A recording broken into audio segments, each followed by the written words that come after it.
If you love someone who has chronic pain or chronic illness, you know how much you want to help them, but also how hard it can be to know what to do. And if you have chronic pain or chronic illness, you know how hard it is to ask for help or to communicate what you need. So in this video, I want to share some tips for both the person in pain and family members, friends, partners, loved ones of someone who is in pain. How can you provide support that's actually helpful and isn't going to be a drain on you? And for my friends who are in chronic pain or have chronic illness, how can you learn to ask for what you need, even while you're exhausted, overwhelmed, and just trying to hold it together? For the friends, the family, the partners, the wives, the husbands, one of the things that someone in pain may ask for is a massage. And who doesn't love a massage? However, I have heard many a time in my clinic that friends and family and husbands and wives with very good intentions have tried to help in this way, and it just doesn't quite go as planned. It can be too hard or too hesitant. So I want to give you some tips for easy techniques that you can use with your loved one if they have chronic pain, particularly chronic muscular pain. Techniques that are also going to help you not become exhausted by trying to help. You need to manage your energy just as well as they do. For example, if your person has, say, chronic shoulder pain, you're probably not going to want to get in there with lots of deep pressure and try and fix the problem for them, because let's face it, that's not what you're qualified to do. Your job is to bring security and comfort. And you can do that by simply placing your hands on the area that has pain. Just by holding pressure there is really nice for the parasympathetic nervous system, the nervous system that helps the person calm, helps the person become aware of the sensations in this area of the body without causing more pain. So what I notice is that sometimes partners, friends, people with strong hands, they like to get in there, and cause pain. They want to find the knot and they want to squish the knot, and that's fun, but not so much for a person with chronic pain. That person needs comfort above all else. So just place your hands on the area just like this and just let the person feel what's going on for them. There's no need to dig, you're not excavating, you're not digging for gold. Just put some pressure there.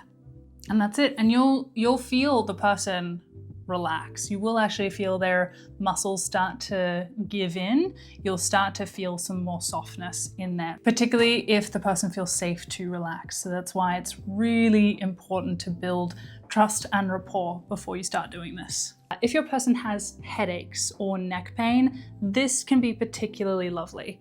So what you're going to do is you're just going to pick up their head. So just lift up your head for me. There we go. And then just let your head be heavy in my hands. Now, this is really all you need to do. To start with, this is enough. This is quite soothing for someone who has a lot of tension in the back of their neck. At first, what they may feel is the tension will get worse because they'll sort of want to hold their head up, or they won't quite know how to relax, and your fingers being there can kind of bring attention to the tightness that they already have. But the good thing about that is that when they're feeling that tightness and when they're aware of all that tension, that's their opportunity to also let it go. If you and your partner are comfortable, you can do a bit of movement by simply going forwards and backwards. And you're probably gonna have to remind your partner, let your head relax into my hands. Probably gonna have to say that quite a few times. And you can go side to side. And this is not about getting to the person's full range of motion. This isn't about forcing more movement. This is about allowing the person to relax while movement is happening, even if that movement is really, really small. Because what this signals to the brain is that this movement is safe and I can relax and let go. And you can just switch between forwards and backwards, side to side, or laterally side to side, which is ear to shoulder. If you notice that your partner is tensing up a lot and is sort of fighting the process and they don't know how to let go, that's totally okay. Just come back to the middle, ask them, take a deep breath and let go into my hands. And you'll feel their head become heavy again. and then just start again. This might not be for everyone, but this can be really soothing for anyone who holds their stress in their neck and shoulders. Another technique that requires no skill whatsoever is jostling, and jostling is super effective. And it is simply this: you just pop your hand on a big muscle. I wouldn't say that this is going to be helpful for little muscles, but big muscles like the chest, the glutes, the quads, muscles on the back, it's great. And you just pop your hand and just gently do this. And it's like you're jiggling the muscle. Your hands aren't going over the skin, they're staying put, but the muscle is moving. I heard someone say that it confuses the muscle fibers and tricks them into relaxing. I don't know how true that is, but I have noticed that it does help people let go of a lot of that passive, unconscious tension. You can do it for joints as well. So just rock the joints like this. Honestly, this is half my job sometimes, is just helping people let go of tension by passively moving their joints. And it works really, really well. And it doesn't take pressure, it doesn't take skill, and most importantly, it's not exhausting for you either. Trying to massage someone when you're not used to it can be really tiring, so you want to make sure that you're being efficient with your energy as well. One last technique, again, something that takes no skill and very little energy and effort and will be very soothing for the person's parasympathetic nervous system, is just very gentle brushing like this. This is lovely. You don't have to do this over the area that is experiencing pain. That might actually be a bit much. You might want to bring attention to a completely different area. If the person has neck pain, you could do this to their legs and just bring their attention as far away from their neck as you can. If you want the person to absolutely melt into your hands, prepare a warm towel. Put a towel on a heater or one of those things in the bathroom that warms your towel after you shower. Put it in front of the fireplace. Don't cause a fire hazard. That's not what we want. Have something warm. A warm blanket will do half the work for you, and the person will love you for it. Make it a surprise. Don't tell them that it's going to happen and then just like suddenly put the warm towel on them. They'll love you forever for it. And then you can work through the warm towel. This is a stress buster. No matter what kind of chronic pain or chronic illness, relaxation and soothing the nervous system is of utmost importance, and it's where you can have the biggest impact as a partner. As far as helping them physically with hands-on treatment, soothe, soothe, soothe, create comfort, create safety, create security. Warmth and gentleness is going to be so helpful for them no matter where they're at and no matter what's going on for them. And for my friends with chronic pain, make sure you communicate. Just tell the person what they're doing right. You know, when someone is really trying to help and doing their best, it can be quite nerve-wracking, and quite often they just need a little bit of reassurance that they're on the right track, or some gentle feedback that they just need to change their approach slightly. And remember that pain is not always gain. You don't have to ask for super deep pressure that your partner or your friend might not be ready to give or might not know how to give safely. So it can be just as helpful for them to give general, broad pressure in a way that's going to help soothe your nervous system if you are ready to receive it. Alrighty, partners.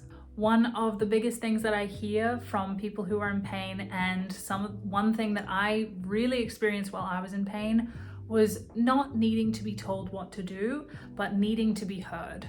You know, it's such a classic dilemma within all relationships, is your loved one comes to you with a problem and you go straight into fixing it mode. And that's so fair because you want to help. You know, you want to help them solve the problem.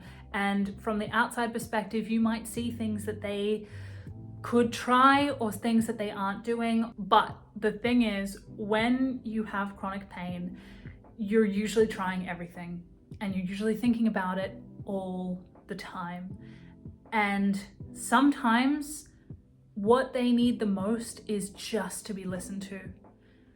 Sometimes the best thing you can say is, "That really sucks. I'm so sorry you're going through that. What can I do to help you right now. Not what can we do to fix the entire problem, not what can we do to heal this injury or anything like that, but what can I do for you right now? A cup of tea. Do you want a foot massage? Something really simple. Or simply silence. That can be so powerful, especially for someone who's had chronic pain for a long time, but maybe hasn't had the opportunity to really express how they feel in a while.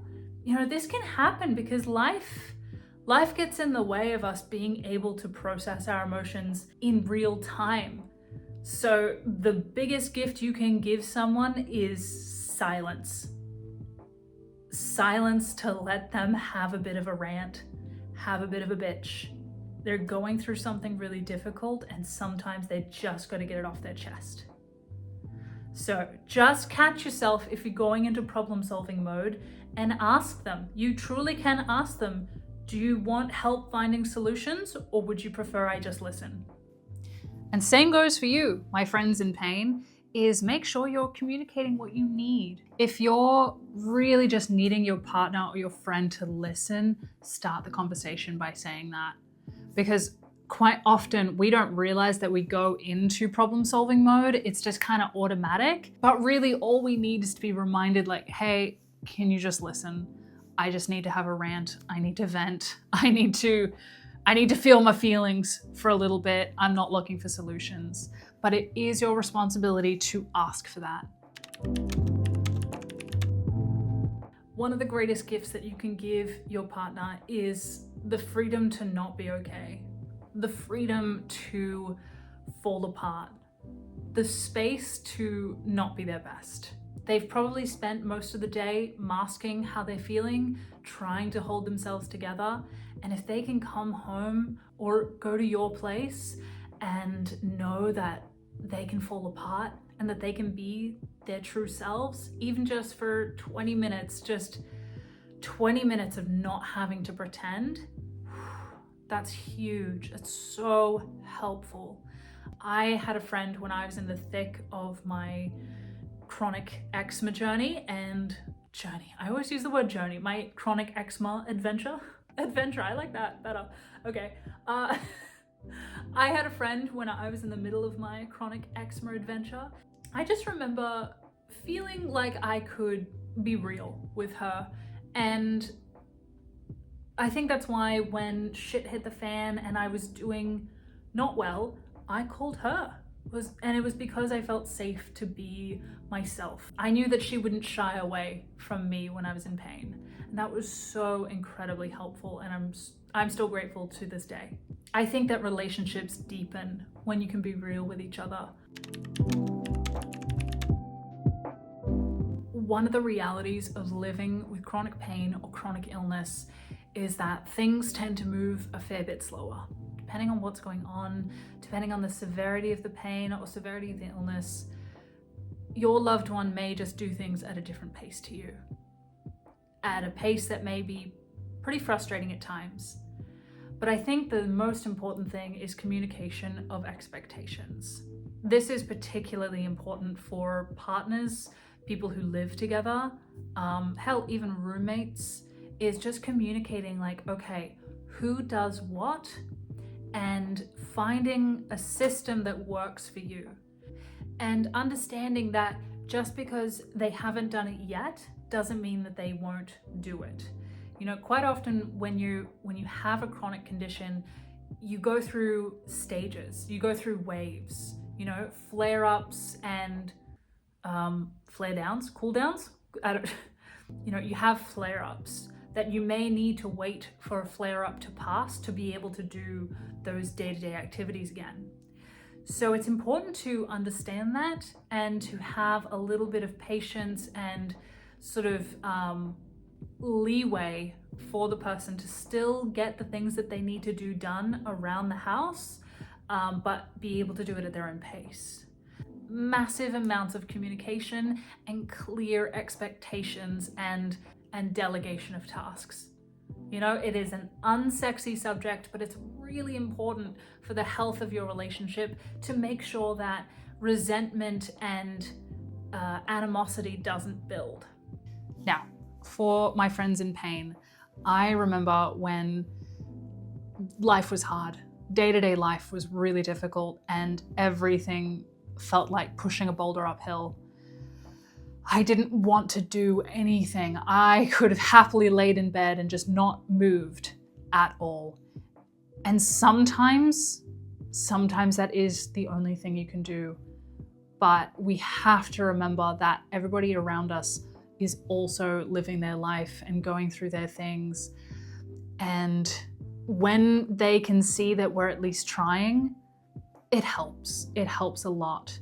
And so it is really important for you to also have clear and realistic expectations of what you can do and make sure that you are covering your end of things, even if you're just taking on a small percentage of the household chores or the things that need to be done. There's always a way to make it work, but I think that the thing that actually builds the resentment and causes the issues is when there isn't a clear communication of who does what, and your partner may feel like they need to do everything. Now, I know that there are days when you simply can't. I so get it. I've been there. I know what that feels like. But what can be really helpful to prevent that resentment building and prevent miscommunications is just a way to tell your partner, yes, I am going to do it. I just need to do it in my own pace. I just need to wait for this flare up to pass and then I've got it. I'm on it. It's on my radar. If they know that it's going to be done, that usually puts people at ease. That's usually all they need to sort of mentally relax and let go of that task for themselves. But that does require quite a bit of communication and just a lot of compassion and understanding from both sides. This is no doubt a really difficult topic, especially when you've been going through this for maybe years or decades. But that's why it's so important to have systems in place for this kind of thing. Honestly, I feel like I could make an entire video about this topic of communication because it's so important for people to be able to communicate what they can and can't do and to communicate when they can and can't do it. You know, I think that that would have saved me a lot of pain during my eczema adventure, was just knowing how to say, like, I am gonna do it, I just need a minute. Instead of just avoiding the topic altogether. Particularly when you're mentally exhausted from being in pain or from dealing with the symptoms, you do just need a quick and easy way to say, I'm on it. It's so simple. It's really simple, but it's really difficult. It is really difficult. I want to say, like, guys, I get it. It's hard. You know, I'm not under any illusions. It's sometimes not as simple as just saying what you need. I really do understand that it's hard because you're both exhausted and you both don't quite know how to say what you need. And finally, to end on a little bit of a lighter note, let's remember that life can't revolve around the pain or the symptoms. There needs to be a little bit of light every now and then. This goes especially for the couples in the audience. You have to remember that you are not just two people, you are a team, and the team needs team building sometimes. Maybe it's 20 minutes doing something super lame like a puzzle, or it's listening to some music, or going for a walk, or something like that. Something that has nothing to do with the illness or the symptoms. Consciously stepping back from talking about it, from dealing with it. You know, you both need a mental break every now and then. All right, guys, making this video, I realized that there were so many other things that I wanted to talk about. I think I could make this into a bit of a series. Let me know in the comments. Is there anything else that you're dealing with in your relationships because of your pain or your illness? Are there miscommunications or are there difficulties that you don't know how to navigate? I would love to dive deeper into this subject. I love talking about communication. If it's communication and chronic pain in one video, I am a happy camper. I hope something in this was helpful. If you want me to expand on any points, let me know in the comments below, or just share your experience, share what's helped for you. Thank you so much for being here, thank you for being here. Send this to a friend, a family member, a partner, a husband, wife, whoever needs to hear this, whoever's in your life supporting you. Make sure that they are also getting the resources that they need. I will see you in the next one. Bye.